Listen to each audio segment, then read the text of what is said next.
Mesdames et messieurs, bonjour, bienvenue sur RTK.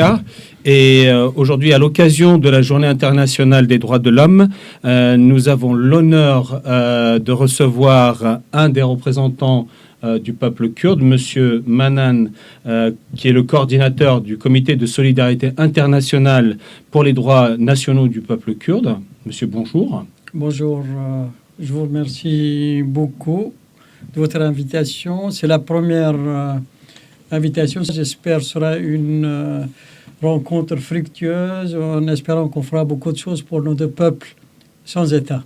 Merci, il en est de même. Nous avons aussi le plaisir de recevoir le président d'HRDK, Arsré, bonjour. Zul, bonjour Ravah, bonjour Monsieur Malan. Je suis heureux de vous avoir pour cet entretien, voilà, pour parler de nos deux peuples, donc Kabyle et Kurdistan. Je vous remercie beaucoup. Donc, alors, on va rentrer directement dans le vif du sujet. C'est la première fois qu'on vous reçoit, Monsieur Manan, sur la RTK. Dans un premier temps, pouvez-vous vous présenter éventuellement? Bien sûr. Écoutez, bonjour à tout le monde, tous les auditeurs, les personnes qui vont voir. C'est vrai, moi personnellement, je suis d'origine kurde, je suis français, donc je suis enseignant-chercheur à la retraite. Je suis arrivé en France il y a très longtemps. Je suis né, tout le monde le sache, dans la région kurde, ça s'appelle la montagne kurde à Afrin.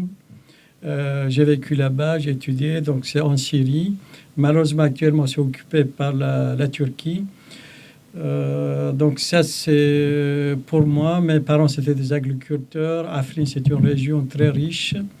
Le climat méditerranéen, on cultive beaucoup d'oliviers, de l'huile d'olive.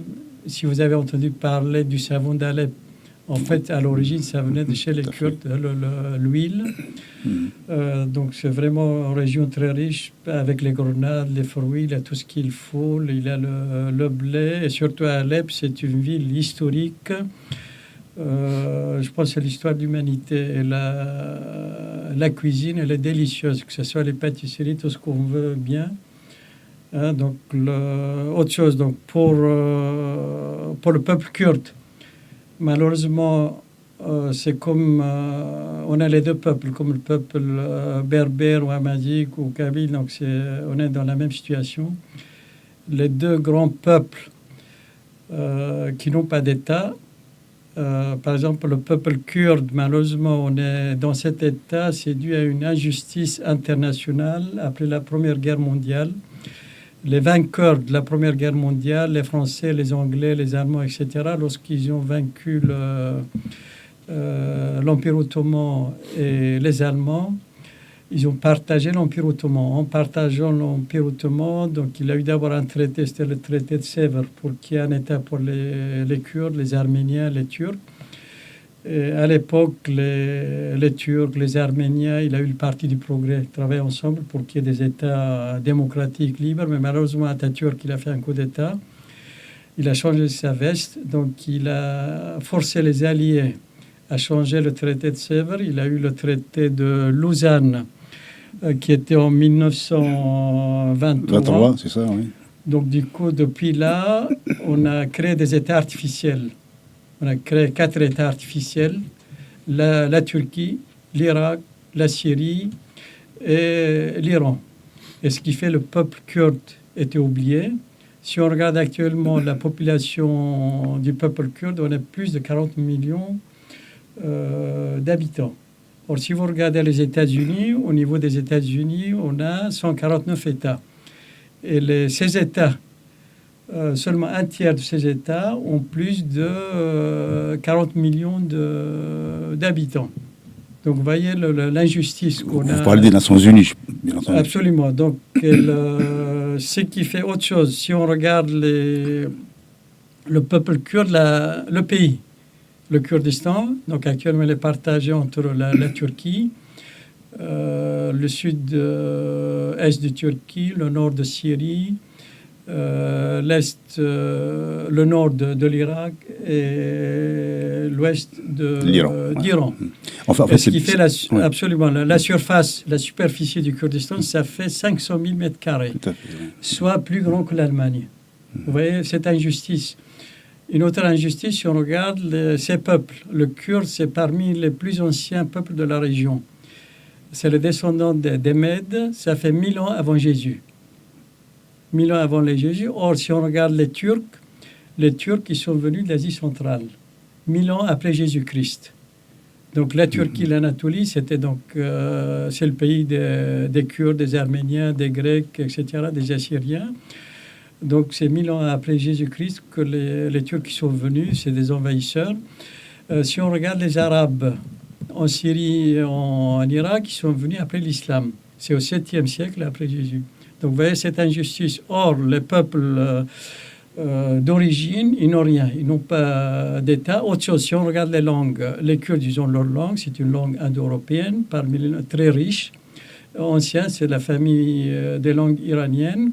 Or, le turc, c'est une langue turanienne, famille des Mongols. Ça n'a rien à voir. L'arabe, c'est une langue sémite, c'est complètement différent. Donc, ça, vous voyez, c'est cette injustice. Hein, donc, c'est 40 millions de personnes sans État. Et en plus, tous ces États, c'est des États fascistes. Ils essayent d'éliminer le peuple kurde. Mais malheureusement, ils ne sont pas arrivés. Donc, après, on va continuer. Voilà. D'accord, merci. Merci. Donc, là, nous avons appris une bonne nouvelle, parce que c'est un dictateur qui tombe, la chute de Bachar el-Assad. Quelle est votre réaction par rapport à cette chute de ce dictateur ? Je pense que c'est une très bonne nouvelle. Malheureusement, c'est un criminel. C'est lui qui a la Syrie, vous n'avez pas connu. La Syrie, c'est le berceau de l'humanité. C'était vraiment le berceau de l'humanité. Il a toutes les civilisations. Vous connaissez la Mésopotamie, les vestiges de Marie. Il a même Ogarit, là où il a eu les Phéniciens avec l'alphabet, on avait dit. Il a toutes les civilisations. Il a les Hittites. Si vous allez les régions où il a le Kurde, en fait, il a Afrin, il a sur toute la frontière de Turquie. Malheureusement, ce criminel, en fait, pour se maintenir au pouvoir, parce que le père, il est arrivé avec c'était un parti bas, c'était le ministère de la Défense. Il a fait un coup d'État.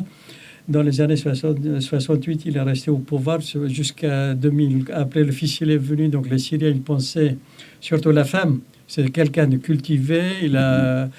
Elle est née en Grande-Bretagne. Son père, c'était un médecin. Elle était une informaticienne. Il pensait qu'il est quelqu'un qui a l'esprit ouvert pour aider les Syriens à faire un État. Surtout les Syriens, c'est des gens autonomes, très cultivés.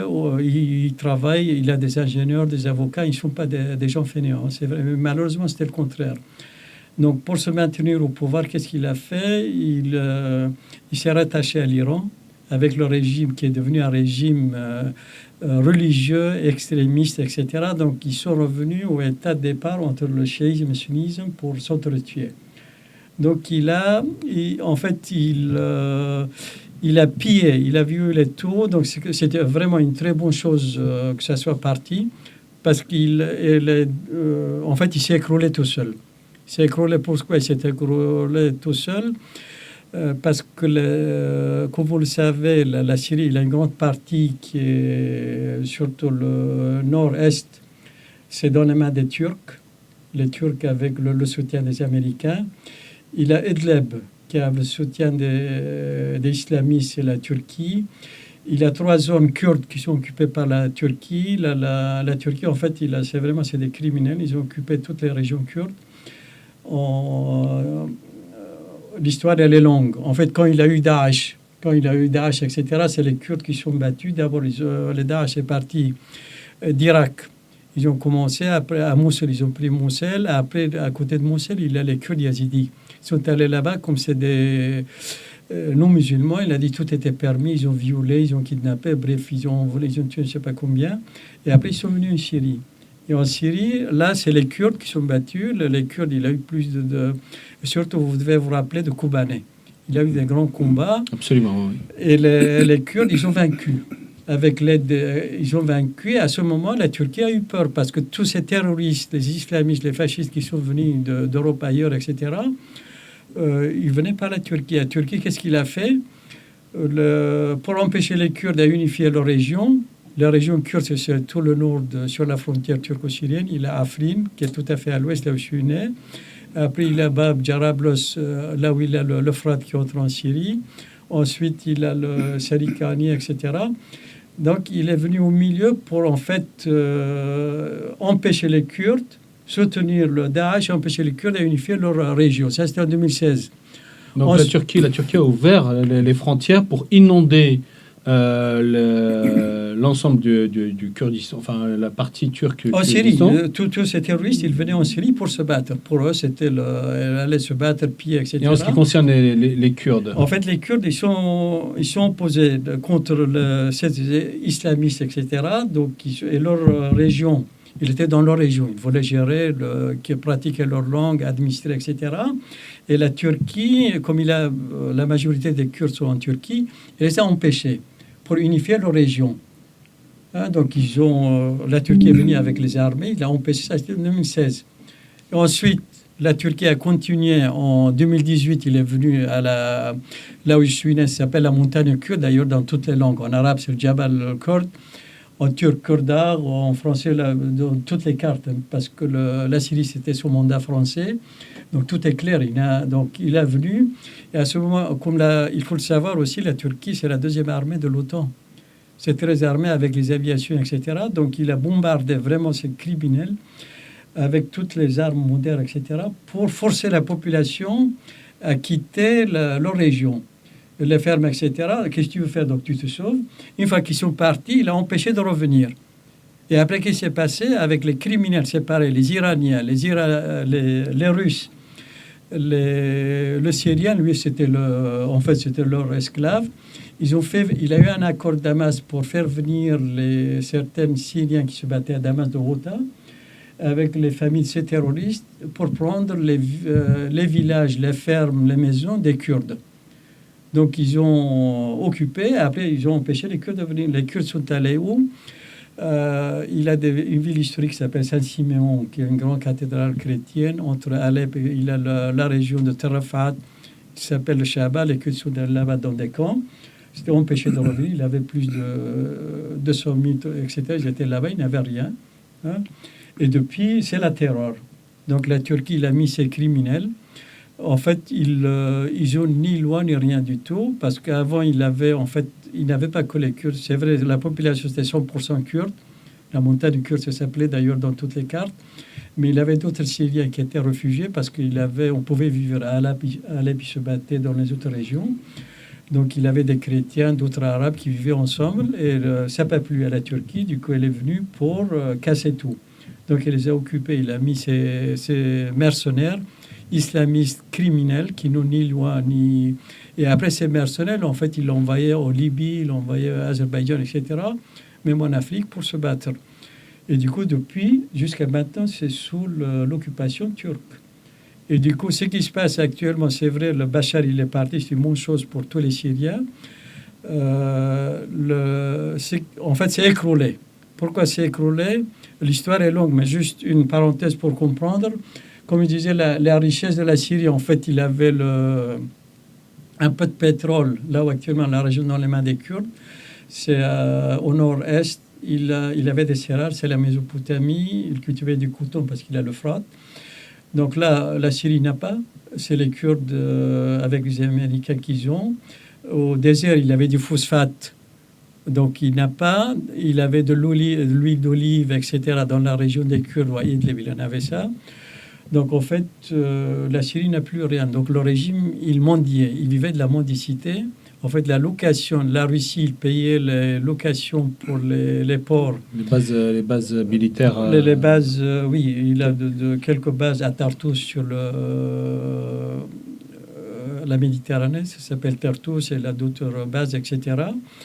Sinon, les Iraniens, surtout le Hezbollah, l'Iran qui paie, parce que Hezbollah, en fait, c'est eux qui se battaient pour aller se battre surtout en Iran, etc. D'ailleurs, ils ont détruit le Liban. Si vous regardez, le régime religieux iranien, c'est des criminels. Ils ont, regardez, détruit le Liban, la Syrie, l'Irak, le Yémen. Je ne sais pas qu'est-ce qu'ils cherchent. Or, ils se disent musulmans, c'est des criminels. Si tu es musulman, tu crois à quelque chose, tu dois faire la justice, tu vas aider les gens pour...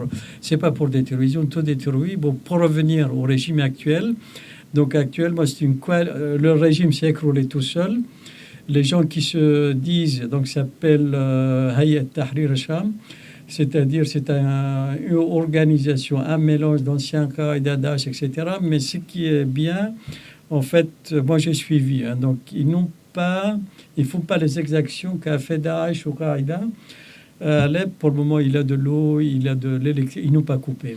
Mais concernant le peuple kurde, oui. Que pense le peuple kurde actuellement de cette situation? En fait, le peuple kurde, pour savoir ce qui fait là où il a les forces kurdes, surtout au nord-est, c'est le gouvernorat de Hasaka, de Qamusli, etc.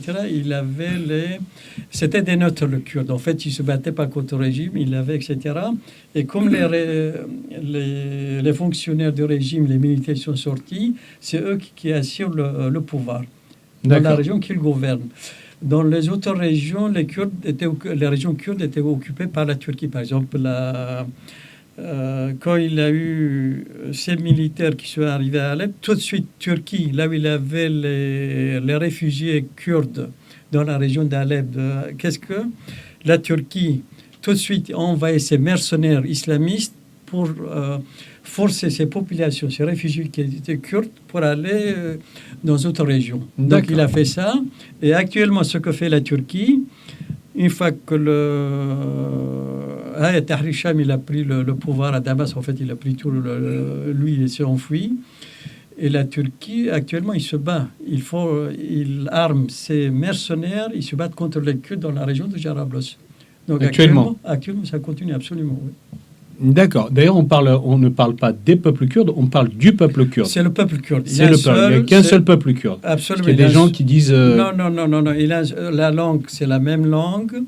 Ce qu'il a, même vous devez le savoir, en France, avant, il avait 2 dialectes. Il avait l'occitan, il avait le franc, etc.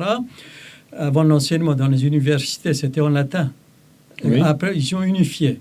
Un roi, il a dit ça suffit, donc ils ont fait, c'est vrai, il y a des divergences, mais tout le monde se comprend. Parce qu'il n'y a pas eu d'État, il n'y a pas eu la... D'accord, en ce qui concerne les Kurdes, c'est la même langue. C'est exactement la même langue, le même peuple... C'est le même peuple, c'est la même langue, c'est le même coutume, culture. etc. C'est pareil. D'accord, ok, merci beaucoup. Je vous en prie. À Arsqi, on va revenir à la Kabylie. Et, à ton avis, la chute de Bachar el-Assad... Je dois d'abord remercier M. Maman du détail qu'il nous a donné sur tout le peuple kurde. Hein. En parlant de sa ville natale, Ifrin, moi je vois la Kabylie parce qu'il parle d'huile d'olive, il parle de grenade, donc c'est exactement la Kabylie. Il y a beaucoup de similitudes en fait entre ce qui se fait, enfin la culture, la civilisation kurde et celle kabyle, hein, et notamment le découpage donc du Kurdistan en plusieurs régions, ce qui est arrivé aussi pour les Touaregs en Afrique du Nord, hein, qui sont éparpillés sur... les Amazirs en Afrique du Nord entièrement, comme les Chaouis, comme les non, le peuple Touareg c'est spécial. Non, le peuple Touareg c'est spécial, d'accord. Bon, les Kabyles ne sont pas éparpillés sur différents États. Non, je parle de Chaouis, je parle de Touareg et je parle d'autres... Oui, on parle des peuples Amazirs, d'accord, d'Afrique du Nord. Oui. Le peuple Touareg est spécial, d'accord, parce qu'il a été divisé exactement de la même façon que le Kurdistan en plusieurs États, d'accord. Le Kurdistan a été divisé en 1920 par les colonisateurs anglais et français en 4 pays. En Turquie, c'est là où il y a la majorité des Kurdes, en Syrie, en Iran et en Irak, d'accord. Bon, le cas des Touaregs et Mouchard, ils ont été divisés entre l'Algérie, la Libye, le Niger, le Mali et une partie en Mauritanie. Voilà. Donc ça, il faut le signaler. Il y a beaucoup de similitudes entre la vie, les problèmes, si vous voulez, qui ont survenu après la colonisation française en Afrique du Nord et ce qui s'est passé aussi donc contre le peuple kurde. Contre le peuple kurde, voilà. Donc ça, c'est important de le dire. Donc c'est d'une chose. Ensuite, bon, tout ce que M. Alan nous dit sur les exactions qui ont été commises par les Turcs, notamment vis-à-vis des Kurdes, c'est exactement ce que les peuples amazirs vivent aussi en Afrique du Nord. Bon, on peut parler effectivement, donc ici, moi je suis là en tant que membre de HRDK, donc Human Rights Defense Kabylia, hein, donc on parle de la Kabylie, mais ça ne nous empêche pas de parler un peu de tout ce qui se passe dans le monde. Nous, on est pour les droits de l'homme, pas spécifiquement pour les Kabyles, d'accord. Bon. D'autre part, donc, concernant donc, tout ce que M. Aman donc, nous a dit sur le peuple kurde, on le vit aussi. On le vit de la même façon. Et ce qu'il faut noter, c'est que dans le monde, en effet, il y a bien deux grands peuples, qui sont le peuple kurde et le peuple amazigh, en général, donc, qui sont des peuples sans État. Et ça, c'est important de le dire. Donc, sans parler, si vous voulez, de leur histoire. Donc, M. Aman parlait des Kurdes donc, qui étaient là 1000 ans avant Jésus-Christ. De même, la civilisation kabyle, amazigh en général, est aussi vieille, donc elle date de moins de 3000 ans. D'accord. Donc tous les peuples qui sont venus par la suite, autant en Asie, enfin pardon, en Proche-Orient, donc dans la région donc, de la Syrie, de la Turquie, l'Irak, etc., c'est des peuples qui sont venus donc après les Kurdes. Comme aussi donc, en Afrique du Nord, bon, les peuples qui sont venus, enfin les peuples... le peuple en fait en Afrique du Nord c'est toujours des peuples amazirs. Bon. Mais aujourd'hui les gens qui vous disent l'Afrique du Nord c'est des pays arabes, bon, officiellement c'est le cas, c'est ce qu'on dit, tous ces gens-là qui viennent apporter cette nouvelle civilisation, disons, entre guillemets, ce sont des peuples qui sont venus après. Voilà. Donc les origines, ce sont bien les peuples. D'accord. Quand tu dis officiellement, l'officiel voilà. n'est qu'une vision subjective. Malheureusement, dans le monde entier, des personnes. Les pays occidentaux, vous voyez les pays d'Afrique du Nord comme étant des pays arabes. Oui, mais il y aurait eu un gouvernement au kabyle, il le va autrement. Je reviens à ma question à Arsqi. Quel est l'impact sur la Kabylie ou bien l'Algérie de la chute de Bachar el-Assad? Bien entendu, on ne peut que se réjouir de la chute d'un dictateur. Hein. Bon, ce qu'il faut noter, c'est que c'est pas le premier, et ça c'est important de le noter. Donc il y a eu, si on remonte un peu dans l'histoire récente, il y a eu Saddam Hussein qui est tombé, donc un grand dictateur. Ensuite il y a eu Kadhafi qui est tombé. Bon, maintenant c'est Assad. Il y a eu aussi celui de Libye, le petit dictateur de Libye, enfin pardon, de Libye, Tunisie, voilà, Tunisie. Voilà, donc c'est bien. Bon, moi, ce que je souhaite, c'est que la Syrie continue et que l'Algérie, la dictature algérienne, tombe aussi. Voilà, c'est notre souhait. Et je pense que on peut penser d'une façon légitime que cela va arriver. Voilà. Parce que une dictature, sa finalité, c'est de tomber. Voilà. Donc, parce qu'on peut faire autant d'exactions qu'on veut, on peut instaurer une chape de plomb autant qu'on veut, à un moment donné, ça se casse. Et c'est ce qu'on a vu avec Saddam Hussein, avec Kadhafi, etc. Bon. Et ces dictateurs-là se finissent toujours mal. Saddam Hussein a été retrouvé dans un trou à 5 mètres sous terre. Kadhafi, il a été tué dans des égouts. L'autre, Ben Ali, il a fui, etc. Donc, vous voyez, donc, ils finissent toujours mal. Donc. Et je suis convaincu qu'en Algérie, bon, si la dictature se maintient comme elle est aujourd'hui, elle finira de la même façon. Voilà. Donc on ne peut que se réjouir de cette chute de Bachar el-Assad. Bon, maintenant, il ne faut pas non plus se voiler les yeux. La situation n'est pas du tout claire non plus. Hein, bon, parce qu'il y a un dictateur qui part, il y a des islamistes qui prennent le pouvoir. Donc maintenant, c'est peut-être le moment pour les Kurdes de saisir l'occasion pour former, donc revendiquer au niveau international, pour former un État Mais penses-tu qu'il y a un impact, il pourrait plutôt y avoir un impact direct sur le peuple kabyle? L'impact direct, le peuple algérien. Il n'y a pas d'impact direct. Bon, on est comme assez éloigné. Seulement, bon, ça donne quand même de l'espoir au peuple opprimé en général. Parce que l'Algérie, quand même, était l'allié de Bachar el-Assad. Oui, l'Algérie est alliée avec l'Iran, avec la Russie, avec toutes les dictatures du monde. Hein. Bon, il n'y a pas trop de lien avec la Corée du Nord, mais bon, ça viendra peut-être. Bon, d'accord. Mais bon, ça, c'est pas le problème. Ce qui se passe actuellement au Proche-Orient, moi, ce que je souhaite, c'est que les pays occidentaux aident les Kurdes, parce que c'est vraiment une injustice monumentale qui est faite au peuple kurde. Hein. Quand on voit tout ce qu'ils ont fait pour lutter contre Daesh, on voit justement, il y a aussi une similitude qu'il faut noter, c'est le rôle de la femme kurde et de la femme kabyle. Hein. On sait que, on a vu ça récemment, les femmes kurdes ont pris les armes pour lutter contre Daesh. Hein. Et en Kabylie, on sait aussi, historiquement, que des femmes ont pu mener des troupes de guerriers, etc. Donc ça c'est important à noter. Ok, merci. Pour ajouter deux mots, en fait, les deux régimes, le régime algérien, le régime syrien, c'est des régimes militaires. Moi, je connais un peu le régime algérien, comme j'étais coopérant.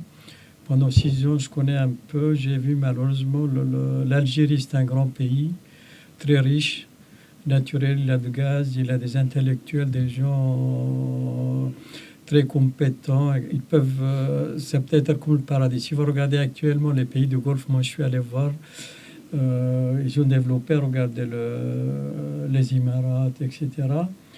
C'est le désert. Ils ont eu le pétrole, mais ils ont bien utilisé, tout le monde en bénéficié, et c'est devenu comme le paradis. Il faut aller visiter. L'Algérie, malheureusement, cette richesse, il a le gaz, il a le pétrole, il a la nature, ils peuvent être un paradis développé, mais mieux que la Chine. Mais malheureusement, comme c'est des militaires, ils utilisent cette énergie qu'a la jeunesse, avec la recherche, etc., ils n'ont pas développé. Donc c'est un régime militaire, ça va dans leur poche. C'est un régime militaire mafieux. C'est pour ça que ça va dans leur poche, justement. Moi, j'ai vu. Le régime militaire, ça peut être un régime militaire qui va dans le sens du peuple, malheureusement, ça va de son pas. peuple, mais là, c'est un régime militaire et mafieux. Moi, personnellement, je l'ai vu au niveau de l'université, c'était vraiment honteux. Parce qu'en fait, à l'université, là où j'étais, il y avait seulement 2 personnes qui étaient nommées officiellement. Il y avait des contrats. Où c'est dans quelle université? J'étais à Tiaret. À Tiaret pendant 6 ans, de 82 à 88. Il avait la présidente, Madame Kubir, c'est une chimiste. En fait, il avait c'est vraiment honteux. Quand je suis descendu à la cave pour voir, parce que je voulais équiper les laboratoires pour faire le même niveau qu'en France en physique, en chimie, des équipements en chromaton, spectre, etc., en physique chimique. Quand j'ai vu, j'avais envoyé des militaires pour acheter du matériel, c'était honteux, tu ne pouvais rien en faire. C'est du gâchis. Parce qu'ils ils ne sont pas compétents, ce n'est pas leur domaine. Donc, après, pour savoir, donc, j'ai équipé, j'ai acheté, on est arrivé, à la fin, ils ont volé pour aller à Tlemcen. Donc, j'ai vu tout ça. Hein, les collègues, malheureusement, donc c'est dommage. C'est dommage. Le pays, peut-être, regardez la Chine, comment s'est développé. Dans les années 70, il n'y avait rien. Hein, maintenant, ils sont les premiers. Tout ce qu'on achète, c'est chinois, etc. Donc, il a beaucoup de choses à faire. Oui, enfin, la Chine non plus n'est pas une démocratie. Oui, mais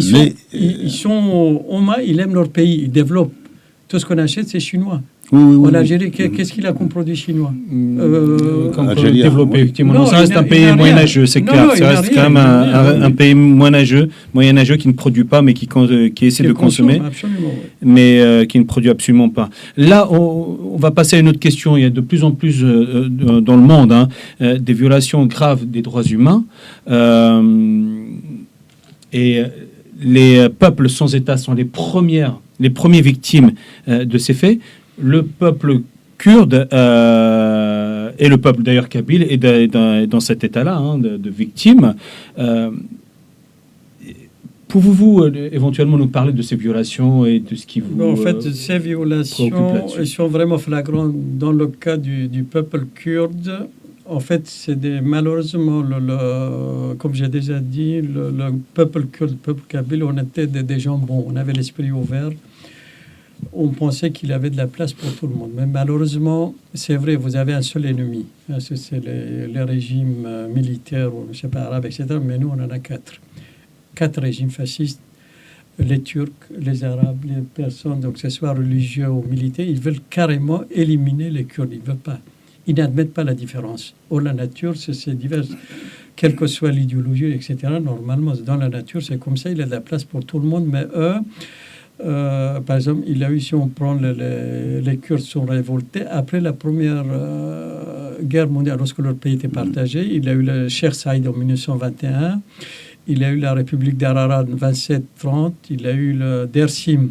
Dersim, ils sont des Kurdes, mais c'est un peu pas tout à fait sunnite. Et là, il a massacré carrément. Ils ont massacré carrément, juste pour comprendre leur mentalité des Turcs. Il avait un grand... c'était un médecin vétérinaire de cette région de Dersim, mais s'était enfui en Syrie. Il est venu, je l'ai connu avant de venir en France, dans les années 70. Il a été enterré chez nous, à Afrin. Lorsque les Turcs sont entrés à Afrin, qu'est-ce qu'ils ont fait deviner? Ils sont allés profaner son tombeau pour enlever les réseaux, c'est amené en Turquie. Vous voyez la mentalité? C'est vraiment des criminels qui ne respectent ni les morts, ni etc. C'est exactement la première ce qui chose, se passe. Non, mais la première chose, ils sont allés pour profaner le tombeau, prendre les os, je ne sais pas qu'est-ce qu'ils cherchent. C'est vraiment des sauvages, donc il n'y a pas pour dire. Donc ce qu'ils font, pour l'état actuel, pour les Iraniens, ce qu'ils font, la fille qui s'est battue, c'était jeune, donc c'était une fille kurde. Pourquoi on l'a tuée? Parce qu'elle n'a pas mis le voile. Elle a refusé de mettre le voile. Non, c'était une Kurde, c'est elle qui a déclenché la révolution des femmes iraniennes. On l'a tuée, etc. En Irak, c'est pareil. On sait juste autre chose pour comprendre. Par exemple, en Syrie, là où je suis né à Afrin, quand j'ai fait mes études secondaires là-bas. Donc j'ai fait les études secondaires. Donc il en avait, en fait, on était espionné par le service de renseignement. Au collège, je me rappelle, il avait un prof... Service de renseignement de quel pays? En Syrie. De Syrie, d'accord. Moi, j'ai fait le collège et le lycée. Après, je suis venu en France pour faire mes études supérieures. Il avait un prof arabe, il était un Syrien normal. Il a dit, Salahdin, c'est un Kurde. Et le lendemain, le pauvre, il était en prison. Donc, on ne pouvait pas dire. Donc, comme j'étais jeune, j'ai fait mes études, on était des éléments indésirables. Il fallait les éliminer. Pas de droit à la bourse. La faculté de l'aviation, de l'armée, ils n'avaient aucun droit. Ensuite, qu'est-ce qu'ils ont fait?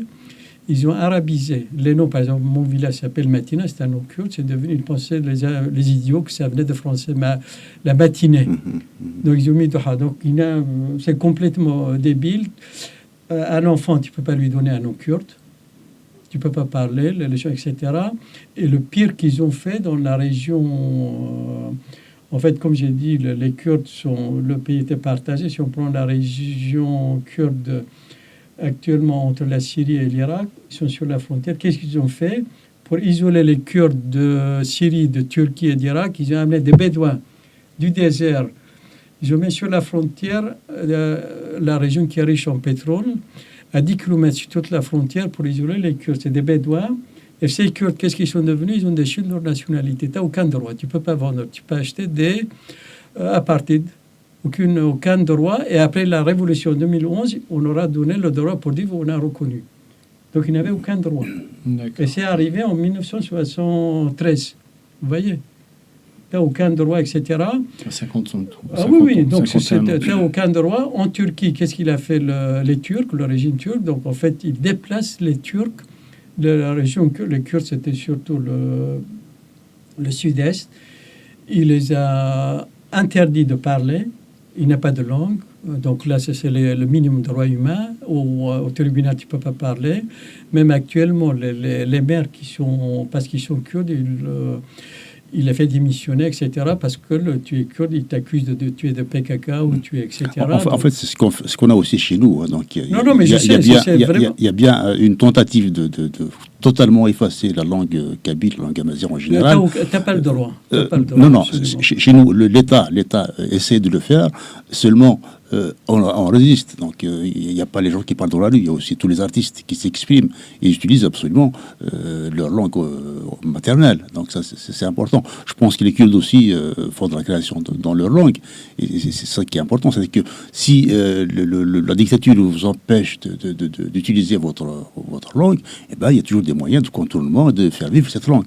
Et c'est comme ça que notre langue vit depuis des milliers d'années. Mais les Kurdes, quand même, ont un média, ont des médias de communication. Il en a. Bon, oui, heureusement, actuellement, on a avec l'Internet, beaucoup de médias. Il a des télévisions, oui. il a des médias, etc.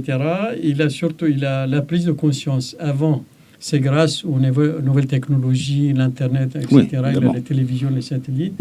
C'est vrai, avant, on cachait, on tuait, on massacrait. Par exemple, je sais pas, vous savez, en Iran, il a eu la première république kurde, république de Mahabad, c'était Khadi Mohammed, il a fait. Mais malheureusement, ils sont tous unis pour massacrer. Donc, c'est les Iraniens, le père du Shah d'Iran, etc. Mais actuellement, il a eu la révolution de Barzani aussi, je vous ai dit.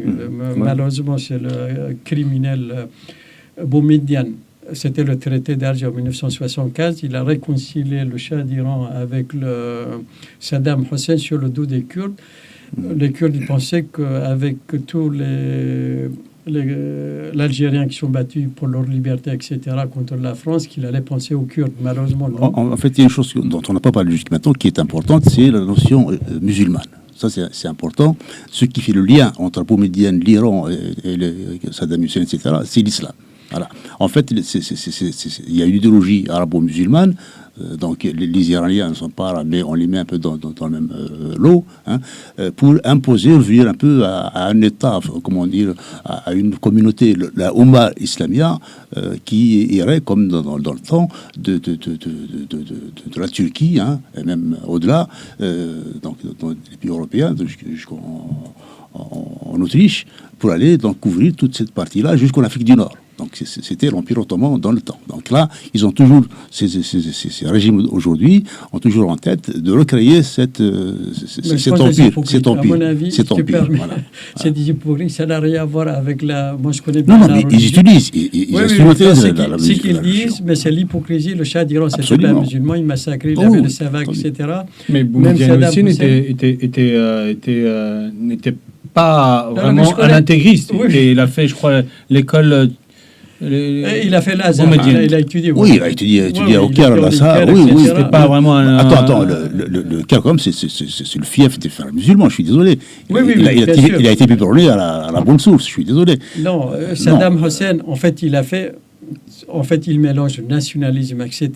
Il utilise l'islam comme moyen pour réprimer voilà, aujourd'hui. Tout à fait. Oui, comme actuellement les criminels. Saddam, lui, c'est un ba'athiste.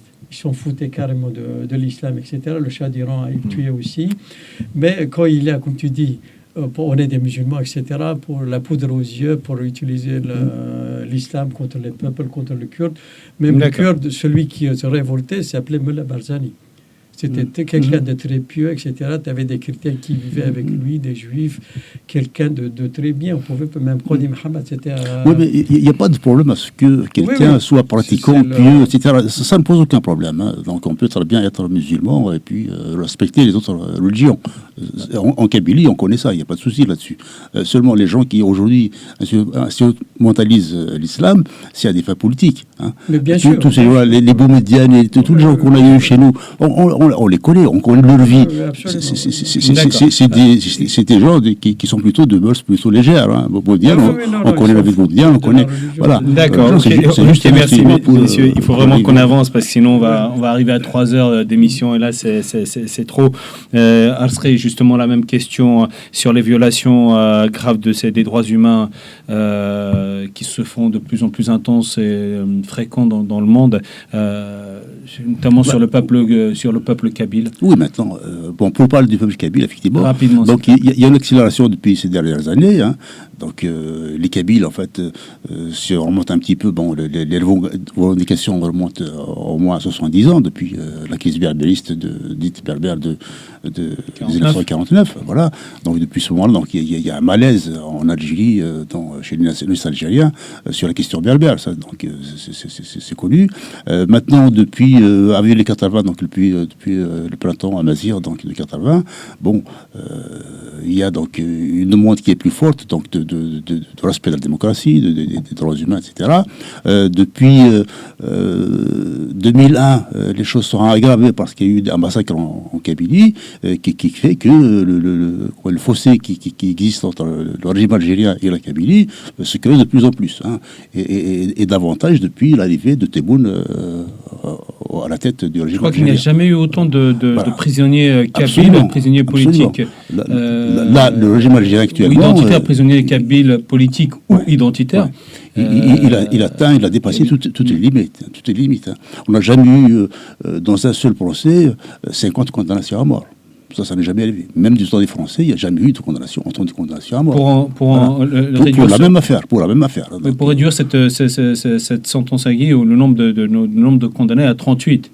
Oui, mais non, mais ce que je veux dire, c'est qu'il distribue des condamnations à mort, comme il distribue des petits pains, des rien du tout, quoi. Pour condamner à mort quelqu'un, c'est banal. Ils ont embrassé une partie alors qu'ils les avaient condamnés au début. Oui, comme ils peuvent mettre n'importe qui n'a absolument rien fait de mal. Donc on peut citer des noms, Tafarka, Kamel Sid, je sais pas, Chitmulal. Enfin, il y a beaucoup de personnes qui n'ont commis aucun délit et qui se retrouvent aujourd'hui entre quatre murs. Bon, ça c'est vraiment des dépassements intolérables. Donc nous pensons très fort à nos condamnés. Le régime algérien, il a vraiment dépassé toutes les limites. Qu'ils soient d'ailleurs kurdes ou qu'ils soient kabyles. En fait, justement, pour les Kurdes, malheureusement pour la Turquie, ce qui est grave, c'est des maires des grandes villes qui sont élus, etc., au-dessus, etc., où les démissions on remplace par des fonctionnaires.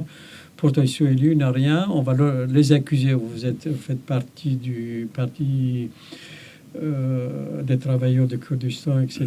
En Iran, toute la majorité de ceux qui sont emprisonnés, c'est des Kurdes. Soit qui se battent contre le régime parce que c'est religieux, soit des femmes, etc. Beaucoup d'étudiants, ils les massacrent parce que vous n'êtes pas d'accord avec eux. En fait, ils te laissent, il n'y a ni liberté, ni droit humain, ni rien du tout. Malheureusement, en Irak, maintenant, ça va un peu mieux parce que heureusement qu'il a le gouvernement du Kurdistan, etc. Mais malgré ceci, il y a autre chose. Il y a un autre qui est beaucoup plus grave, la Turquie avec ses drones. Les Iraniens, avec leurs milices chiites, etc., ils ont tué je ne sais pas combien d'entrepreneurs. Ils vous bombardent, vous êtes chez vous. J'ai tous les noms avec des entrepreneurs, etc. Ils vous tuent, vous êtes dans la voiture, vous ne pouvez rien faire. Est-ce que le peuple kurde a des alliés et qui l'aident financièrement et militairement? Bon, malheureusement, il n'a pas. Il a un proverbe kurde dit les Kurdes, le seul allié, c'est la montagne. C'est l'allié du peuple kurde. Malheureusement, on a parlé au bout d'un moment des États-Unis qui étaient... en fait, je pense... Les Américains. Oui, les États-Unis ou l'Europe, etc. Il faut comprendre, c'est grâce aux Kurdes, les Kurdes d'Irak, les Kurdes de Syrie, les Peshmerga d'Irak et les Kurdes de Syrie. Il y a eu plus de 10 000 jeunes qui sont sacrifiés pour battre Daesh. Malgré ce, tout le monde a connu, Koubané, etc. Malheureusement, donc ils n'ont rien fait. Un seul exemple pour comprendre, en 2017, les Kurdes d'Irak, c'est grâce aux Kurdes d'Irak que l'Irak existe. Après l'invasion d'Amérique en 2003, etc., il y a une constitution. Normalement, il devait y avoir les Kurdes de roi, les sunnites, les chiites. Malheureusement, les chiites sont majoritaires. Ils sont avec les Iraniens qui gouvernent. Donc, ils coupent les salaires des fonctionnaires. Les Kurdes n'ont pas le droit de vendre leur pétrole. Tout le pétrole, ça vient des villes. Bon, il y a une grande partie du Kirkuk, qui est une ville kurde, ils ont arabisé. Ça vient d'autres régions, etc. Ils n'ont pas le droit. Et qu'est-ce qu'ils ont fait? Ils ont dit on va faire un référendum. On va faire un référendum, demander à la population si vous voulez être rattaché à l'Irak ou bien on prend notre autonomie. Et le Barzani, il a demandé à tout le monde. Or, le résultat du référendum, c'était combien? C'était 72-73%. Et qu'est-ce qui s'est passé? Personne n'a soutenu les Kurdes, ni les Américains, ni l'Europe pour les alliés. Et personne n'a soutenu. Qu'est-ce qui s'est passé? Tous les ennemis des Kurdes, la Turquie, l'Irak, la Syrie, l'Iran, ils se sont mis d'accord, armer ces milices chiites, envahir les régions kurdes, surtout Kirkuk. Ils ont chassé les Kurdes parce qu'il y a des zones, on dit les zones disputées. Là où il a historiquement, c'est des zones kurdes. Ils ont arabisé, chassé les Kurdes. Pour les remplacer par une autre population? Non, bien sûr, des Arabes, oui. Il avait donc là, voilà, pour le moment, il n'y a pas d'alliés. Justement là, on est dans le cadre de la commémoration de la journée mondiale internationale des droits de l'homme, n'est-ce pas? Droits humains. Droits humains. Eh bien, c'est l'occasion justement de protester d'une façon vraiment solennelle et vigoureuse contre ces pratiques des pays démocratiques, donc des pays occidentaux, qui, pour des questions, disons, de stratégie régionale, donc soutiennent la Turquie contre les Kurdes, par exemple. Eh bien, de la même façon aussi, soutiennent des régimes comme le régime algérien contre les Kabyles en Afrique du Nord, uniquement pour avoir une stabilité dans la région, pour avoir le cas algérien, etc. Donc pour des raisons tout à fait matérielles et qui n'ont aucun lien avec les droits humains, il faut absolument les dénoncer. Donc tous ces pays d'Europe qui ne soutiennent pas les Kurdes, il faut les dénoncer. C'est pas parce que la Turquie... je vais ajouter c'est pas parce que la Turquie est un grand pays, est une armée forte au sein de l'OTAN. De l'OTAN, absolument. C'est la deuxième armée de l'OTAN. Voilà, c'est pas une raison. La Turquie demande à faire partie de l'Europe. Elle a été refusée parce que c'est une dictature qui est islamiste, et ça c'est important, et qui peut vraiment chambouler l'équilibre européen si elle fait partie de l'Europe. C'est une dictature déguisée sous un régime démocratique. Non, oui, mais ça on le sait maintenant. Juste pour préciser, voilà, donc en fait, la Turquie c'est la deuxième armée de l'OTAN. C'est vrai, avec l'OTAN, les Américains, les Canadiens, les Européens, etc., ils ne veulent pas se fâcher avec la Turquie, ça c'est premièrement. Or, tout le monde sait, c'est la Turquie qui a financé Daesh, Qaïda, etc., pour entrer en Syrie, etc. Ils profitent, il a ça, et le régime iranien, etc., comme ils ont le pétrole, etc., les Irakiens, ils ne veulent pas se fâcher contre eux. Donc malheureusement, les Kurdes, on est des orphelins, on n'a pas de soutien, que ce soit le droit humain, le droit de l'homme, il ne soutient pas. Alors, donc, de la même façon, j'aimerais donc ajouter un mot par rapport aux Kabyles. On sait l'apport des Kabyles à la France, sur le plan culturel, sur le plan sportif, sur beaucoup de plans. Donc, des Kabyles qui ont construit la France, ça date depuis un siècle. La première ligne de métro parisien a été construite en partie par des Kabyles. Et ça, les Français le savent. Par contre, quand il s'agit de défendre les Kabyles, il faut absolument rien. Et ça, il faut absolument le dénoncer. Il faut que le pouvoir français, l'État français, ouvre un peu les yeux et voit qu'en Kabylie, la Kabylie, ce qu'elle défend, c'est des valeurs universelles, c'est les droits humains, c'est la laïcité, c'est le droit en général. Et qu'on a en face une dictature qui opprime ce peuple-là, et la France se ferme les yeux uniquement parce que, pour des raisons uniquement, on va dire, économiques, stratégiques. Justement, là, ça enclenche sur la prochaine question. Pourquoi tous ces États sont contre nos peuples, que ce soit le peuple kurde ou que ce soit le peuple kabyle? En premier, M. Manan. À mon avis, maintenant c'est clair et net. Donc si on regarde, les Kurdes ont l'esprit ouvert. Ils ont vécu avec les Arméniens, les Juifs, les Arabes, les Turkmènes, les Azeris, etc. Si on prend en Syrie, donc il y a les Assyriens, les Arabes, les Turkmènes, les Turcs. Donc ils veulent des États de droit. En Turquie, c'est la même chose. Malheureusement, c'est des dictateurs. Donc ils veulent des États de droit, que tout le monde puisse pratiquer sa langue, se gérer comme en Suisse. Regardez, en Suisse, on a des Français, des Allemands, des Italiens, ils vivent comme des gens civilisés, etc. Et pourquoi on ne peut pas? Les Kurdes, ils veulent ça. Mais malheureusement, les autres, qu'est-ce qu'ils veulent? Ils veulent soit des dictateurs religieux, soit des militaires. La Turquie, c'est des dictateurs militaires ou religieux.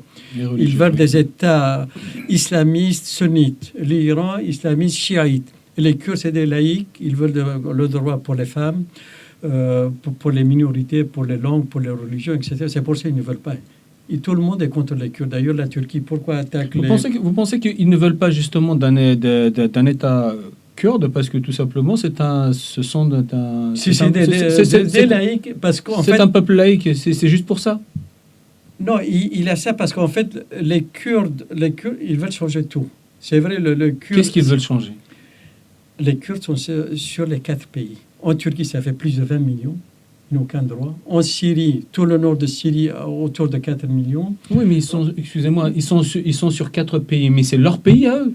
Bien sûr, non, mais je dis c'est leur pays. C'est-à-dire, si on règle le problème kurde, on va stabiliser toute la région, on va régler tous les problèmes. Tous les peuples vont vivre. Cette énergie qu'on a, etc., on va se consacrer au développement de nos pays, etc. Donc, c'est vraiment des guerres absurdes. Hein? Mais malheureusement, il a les intérêts, comme on a dit tout à l'heure, économiques, les grandes puissances, c'est à court terme. Ils regardent, etc. La Turquie... Or, ces dictateurs, on voit actuellement le monde dans quelle situation au niveau de l'environnement, au niveau etc. Tous les problèmes qu'on a, il faut qu'on règle. Il faut soutenir, c'est vrai, ces États dictatoriaux, ils ne vont pas le faire. Il a les intérêts économiques. Mais je pense qu'il faut regarder beaucoup plus loin. Il faudrait qu'on se batte beaucoup plus. Le peuple, excusez-moi, le peuple kurde a eu une opportunité de créer son propre État en 2013. En 1946, il a eu un État. Déjà le premier... Ah, je ne le savais pas. En 1946, il a eu la République de Mahabad. C'était Qadi Mohammed, mais malheureusement, ils ont fait à Mahabad. À Mahabad, il a eu le drapeau kurde, la chanson, l'hymne national kurde, ça date de cette époque, hein, de 1946. Mais malheureusement, tout le monde, hein, avec les Russes, le père du Shah d'Iran, etc., ils ont tué, ils ont massacré. À ce moment, le père du Barzani actuel, Mustafa Barzani, lui, il s'est réfugié avec 10 000 personnes. Il est allé en Russie. Il est resté. Après, quand il a eu la République Qassem en Irak, il est venu. Il s'est battu depuis 1958. Il pensait qu'il y aurait un état de droit pour les Arabes, tous les peuples, les Assyro-Chaldéens, tous les Irakiens. Mais malheureusement, il voulait tuer Barzani, etc. Et après, il a eu les Kurdes ont gagné, mais il a eu Boumediene.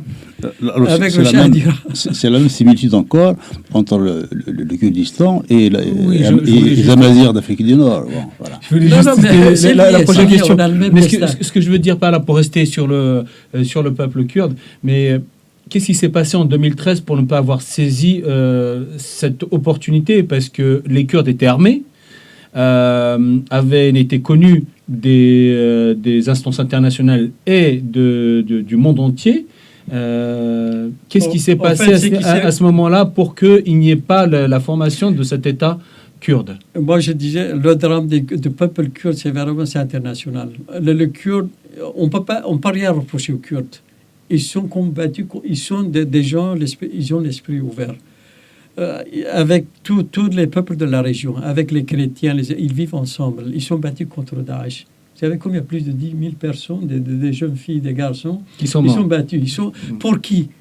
Contre le terrorisme, pour l'Occident, etc. Malheureusement, l'Occident, c'est lâche. Ils ont soutenu Trump. Actuellement, le président avec Erdogan, il a acheté quelque chose à Istanbul, etc. Il a lâché les Kurdes. Il a laissé Erdogan envahir Sarikani, etc. Là où, du coup, avec les Russes, c'est des dictateurs, etc. Ils ont soutenu avec les Iraniens. Et on est avec des dictateurs. Qu'est-ce que tu veux faire? C'est pour ça, hein, les Kurdes n'ont pas obtenu le résultat. Même actuellement, c'est pas fini. En Syrie, c'est vrai, ce criminel a été renversé, mais la Turquie, c'est pas fini. Si on n'a pas le soutien international, les Kurdes, on n'aura jamais notre droit. Comment tu peux faire? Toutes les révolutions kurdes, on n'a pas les armes nécessaires. Est-ce que les Kurdes peuvent créer une partie d'un État en Syrie? C'est impossible. En Syrie, non. Je pense, si on regarde actuellement, les Kurdes, tout le monde est content des Kurdes. Que ce soit les Kurdes d'Irak ou de Syrie. Il faut juste demander n'importe quel Irakien. Vous voulez vivre à Erbil, là où il y a les Kurdes, dans la région kurde, ou à Bagdad. Personne n'aime. Tout le monde va venir chez les Kurdes. Parce qu'il y a la liberté des femmes, des hommes. Vous pouvez entreprendre, il y a le développement là. Il suffit de comparer. Tout ce qu'il y a. Mais malheureusement, ils ne laissent pas. Parce que ça va les déranger. C'est mieux que l'Iran, c'est mieux que l'Irak, c'est mieux que tout le monde. D'accord. Et ils ne veulent pas. Parce que c'est mieux, c'est des gens qui ont l'esprit, on ne laisse pas faire. Or, c'est clair, tout le monde le voit, mais malheureusement, on n'a pas ce soutien. Si on n'a pas ce soutien, je ne sais pas comment on peut faire, parce qu'ils ont les dernières armes modernes, avec tout ce que vous voulez, ils ont l'argent, etc. Ils gaspillent pour se battre, surtout tuer les Kurdes. Donc, ils n'aiment pas leur peuple ni le... D'accord, ok. Rasri, c'est la même question. Pourquoi tous ces États contre le peuple kabyle? Les États, ce sont des dictatures d'abord, ce ne sont pas des États démocratique, d'une part. C'est dictature, oui. Pourquoi, Voilà. pourquoi ils sont contre les comme Kabyles, comme d'autres États comme tout à l'heure, Manan disait qu'il y avait une république indépendante. En Afrique du Nord aussi, il y avait des républiques indépendantes. La Kabylie a été indépendante jusqu'à ce qu'elle soit annexée par la France à l'Algérie française. En 1857. Voilà, en 1857.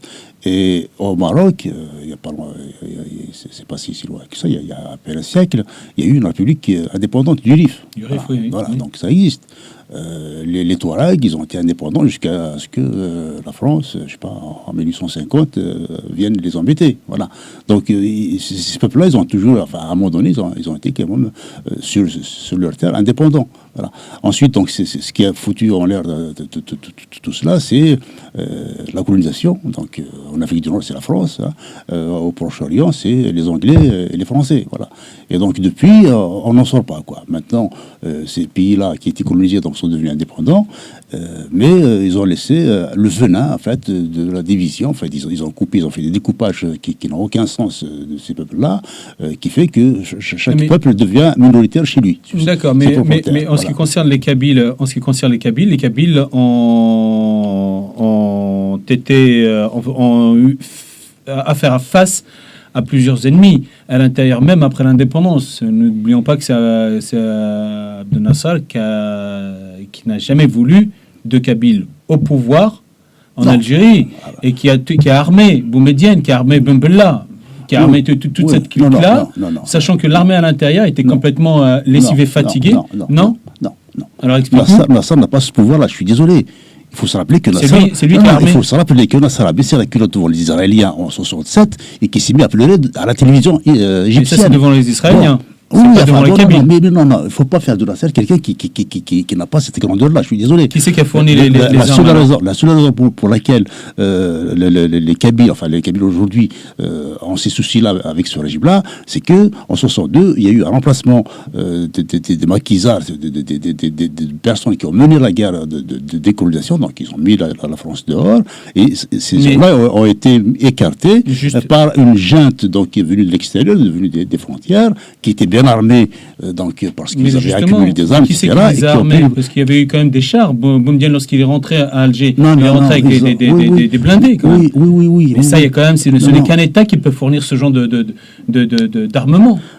L'armée des frontières s'est constituée à partir de 1958. D'accord ?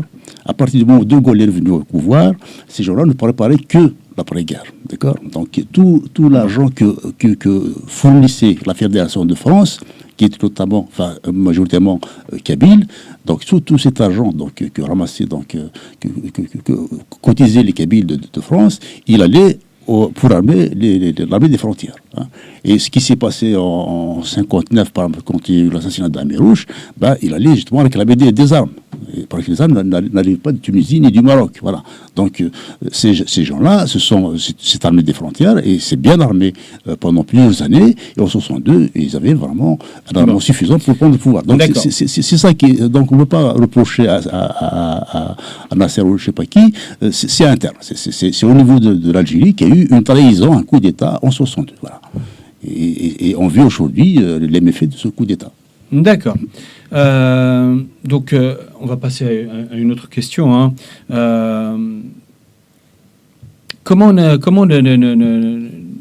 nos représentants, les représentants des deux peuples kabyles, hein, peuvent-ils travailler ensemble et améliorer la coopération entre nous pour faire avancer les choses sur les combats et kurdes et kabyles?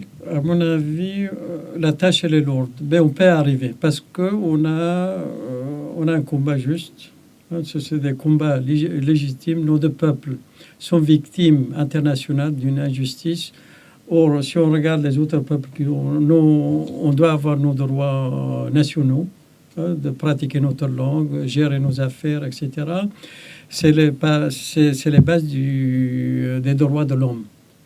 Or, comme on a dit tout à l'heure, plus de 40 millions de peuples kurdes, si on règle, on est obligé. Je pense qu'on a beaucoup d'amis. Malheureusement, les États ne soutiennent pas, ils ont leur intérêt, etc. Mais parmi, on peut trouver. Maintenant, la mentalité change. Donc, ça dépend de nous. Si on est à mon avis, il faudrait qu'on s'organise beaucoup mieux, faire des débats sur des thèmes, des faits. Ce qu'on dit, c'est des faits, c'est pas du baratin, c'est des vérités historiques. Hein. Or, si on aide, nous, on peut le faire. Il faudrait qu'on choisisse parmi nous les meilleurs. Moi, personnellement, je suis apolitique, donc je vais dire la vérité. Hein, c'est vrai, il y a les partis politiques qui peuvent être un peu partisans de nous. Il faudrait qu'on trouve des gens apolitiques qui connaissent bien l'histoire, qui connaissent bien l'histoire de la région, de l'Europe, des États-Unis, etc., pour qu'on ait des amis qui soutiennent. C'est une cause juste, hein, légitime pour nos deux peuples. Et je pense qu'on peut arriver. Il suffit qu'on s'organise. Il faudrait qu'on se voit. C'est vrai, c'est la première fois qu'on se rencontre, mais personnellement, je suis prêt. Hein, et je suis optimiste. On peut y arriver. Il suffit qu'on choisisse les meilleures personnes qui maîtrisent bien les langues, l'espagnol, l'allemand, le français, l'anglais, etc. L'arabe, pour expliquer, même aux Turcs, à tous nos voisins, on est des voisins, parmi eux, il y a des gens qui sont bien. Ce qu'on défend, c'est une cause juste. Non, on n'est pas contre eux. Hein, on va vivre ensemble, en paix, tout le monde, pour développer nos pays. D'accord, merci. Arsré, quelle est, selon toi, ta vision? Comment peut-on coordonner nos actions pour qu'on puisse travailler main dans la main, ensemble, Kabyle et que le peuple kurde, et faire aboutir notre combat à quelque chose? En fait, avec les Kurdes, donc, ce qu'on vient de voir, c'est qu'il y a beaucoup de choses qu'on vit, qui sont identiques. Donc, on a le même problème, en gros. Hein. Bon, les Kurdes, ils ont la Turquie qui les empêche un peu, donc, par sa position importante donc, dans la géopolitique régionale, qui empêche donc les Kurdes de s'émanciper. Et en Algérie, c'est le pétrole qui pose problème. Quoi. Voilà, le gaz et le pétrole algérien, ça pose problème à l'Europe. Voilà. Donc, nous, il faut qu'on explique donc à ces pays démocratiques, donc occidentaux en général, hein, que l'avènement d'un État kurde au Proche-Orient, ça ne peut qu'amener de la stabilité dans la région. Ça ne peut que faire développer. Et ce qu'on voit aussi, c'est que dans les peuples même, quand on parle de peuples, quand on parle des peuples saoudiens, par exemple, du peuple iranien, ils ne supportent pas du tout l'état qu'ils vivent actuellement. La jeunesse saoudienne ou la jeunesse iranienne ne sont pas du tout contents du mode de vie qu'ils ont actuellement. Et donc là, nous, ce qu'on peut apporter, c'est de dire que autant au niveau du Kurdistan, autant au niveau de l'Afrique du Nord, en Kabylie, l'émergence d'un État indépendant, laïque, moderne, etc., ne peut qu'apporter une stabilité, un développement culturel, économique dans toute la région. Et je pense qu'elle peut faire aussi tâche d'huile, parce que si au Kurdistan, il y a un État moderne, laïque, et on a vu, donc ils l'ont montré, les Kurdes, par l'engagement de la femme kurde, par exemple, par la laïcité, donc tout ça, c'est des points importants qui font que ces États-là ne peuvent qu'apporter du bien à la région, d'accord? Et donc tous les petits dictateurs de Saddam, etc., vont tomber automatiquement. Du côté de l'Afrique du Nord, c'est pareil. J'espère que là, en ce moment, il y a au Mali des choses qui se passent, et j'espère que ça va évoluer assez vite. C'est l'Azawad qui revendique son indépendance, et c'est important. L'Azawad, c'est un peu comme les peuples kurdes, donc c'est un peuple touareg qui se retrouve coupé, donc qui se trouve au Mali, quoi. Bon, et donc l'avènement d'une république de l'Azawad et de la Kabylie ne peut qu'apporter de bonnes choses dans toute la région.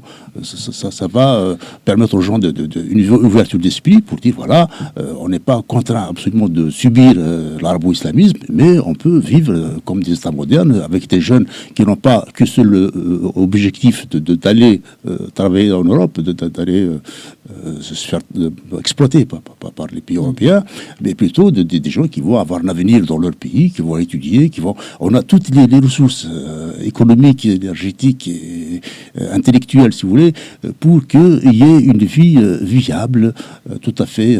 D'accord, ok, merci. Dans nos pays. Voilà. Totalement par coïncidence. Hein. Par coïncidence, tu as répondu à la prochaine question. Ouais. Par contre, tu n'as pas répondu à la question que je t'ai posée. Comment peut-on travailler ensemble? Nos actions, oui, absolument. Nous, en fait, je pense, bon, au niveau de notre organisation, donc HRTK, on a déjà entamé pas mal de contacts avec des différents groupes. Hein, donc, autant les groupes donc, kabyles qui sont non seulement en France, mais qui sont aussi dans d'autres pays, notamment aux États-Unis, au Canada. On travaille aussi avec d'autres peuples, avec les Kurdes, avec les Ouïghours, avec les Tibétains. Donc, non, entre nos deux peuples, entre nous, les Kurdes et les Kabyles. Oui, non, nous, on est ouverts. Donc, on est ouverts, on travaille avec tout le monde. D'accord, bon, voilà. Maintenant, évidemment, avec les Kurdes, je sais que les Kurdes sont bien implantés en France. Hein, bon, même si l'immigration kurde en France est plutôt arrivée plus tard, minoritaire par rapport.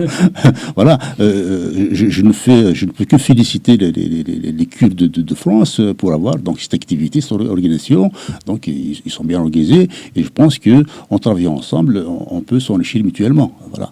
Donc on est ouvert effectivement donc à travailler ensemble, à mener différents types d'actions pour faire progresser notre cause. Oui, absolument. Non, je pense que là c'est pour ça. Là, notre organisation, c'est le comité de.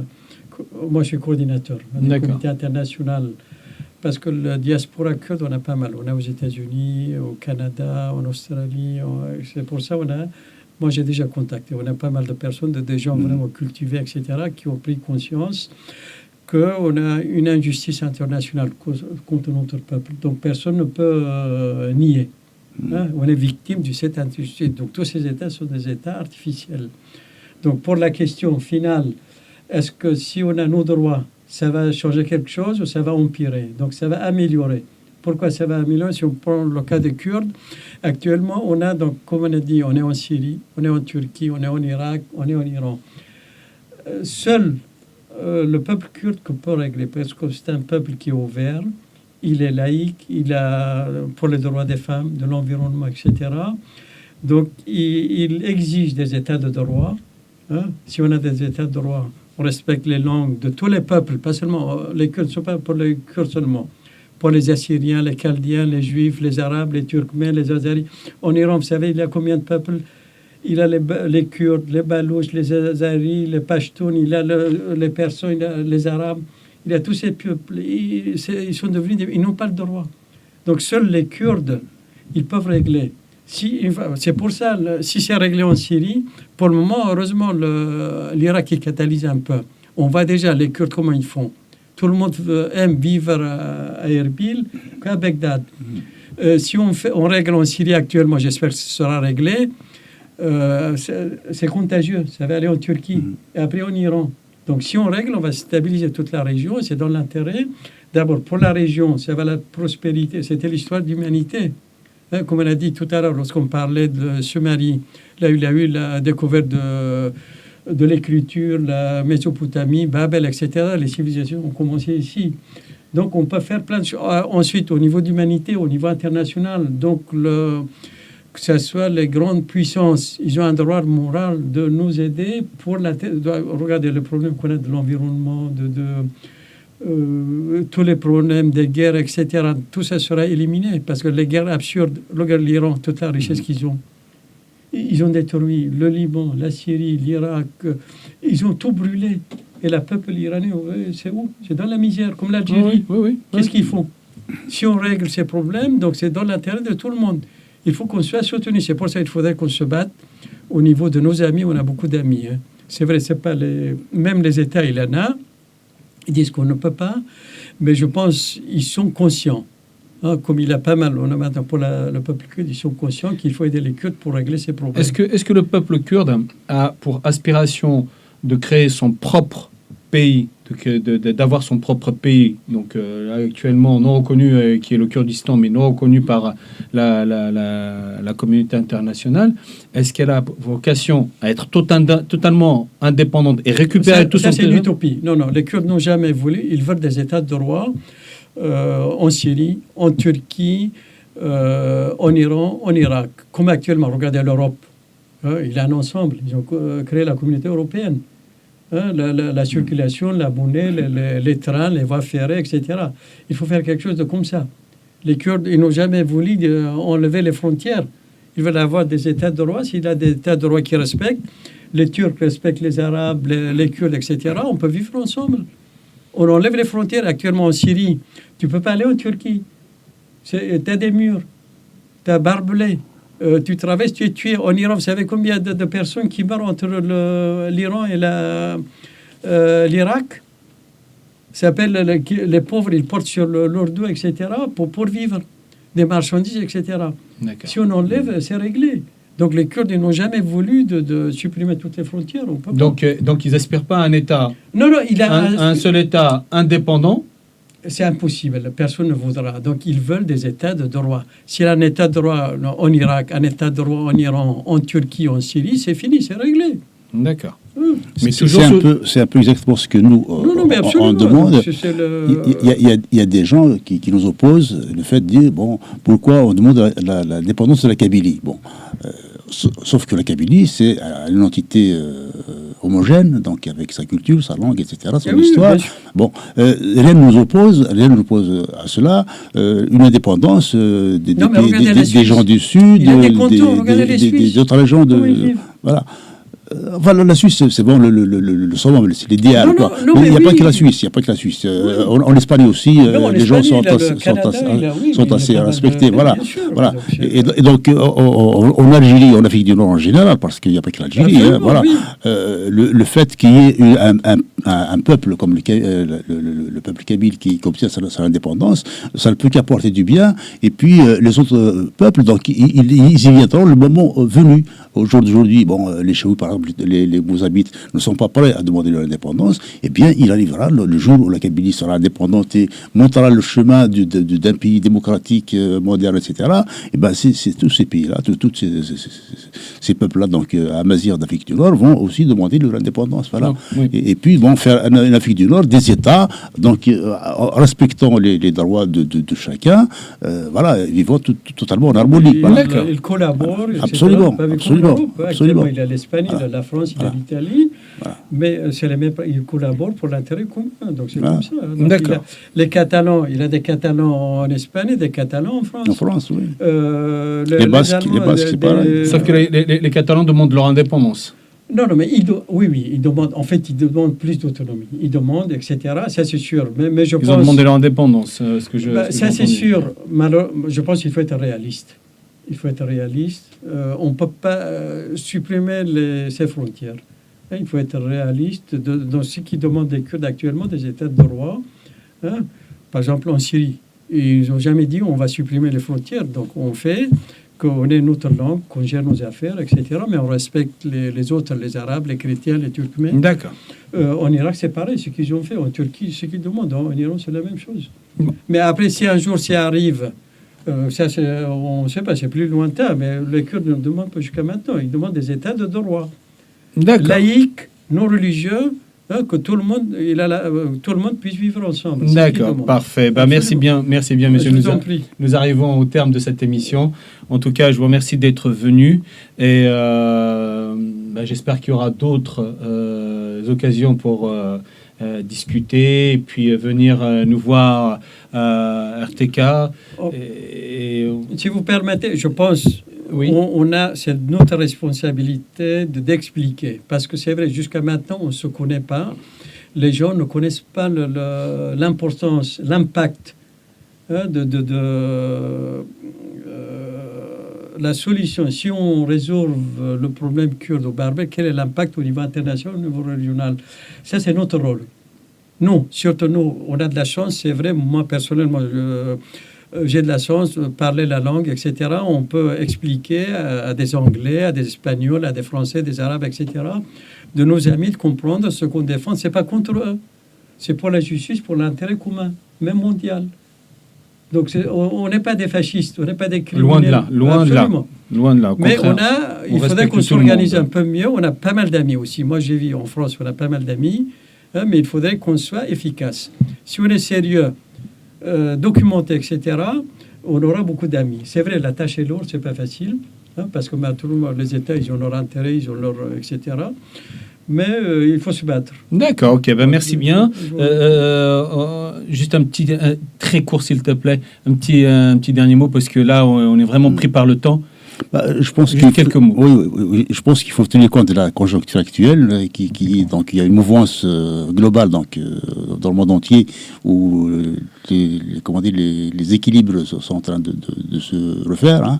Donc, il faut que nos peuples saisissent cette opportunité-là pour justement imposer nos points de vue aux peuples aux États démocratiques occidentaux qui ne veulent pas nous entendre. Bon, de leur dire voilà, c'est le moment maintenant de penser à autre chose et puis de donner d'aider à la libération de ces peuples-là qui sont opprimés aujourd'hui. Voilà.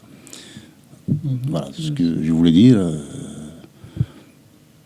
Ok, merci beaucoup en tout cas, merci énormément. Écoutez, je veux encore une fois, j'espère qu'il y aura d'autres émissions comme ça parce que c'est quand même assez passionnant.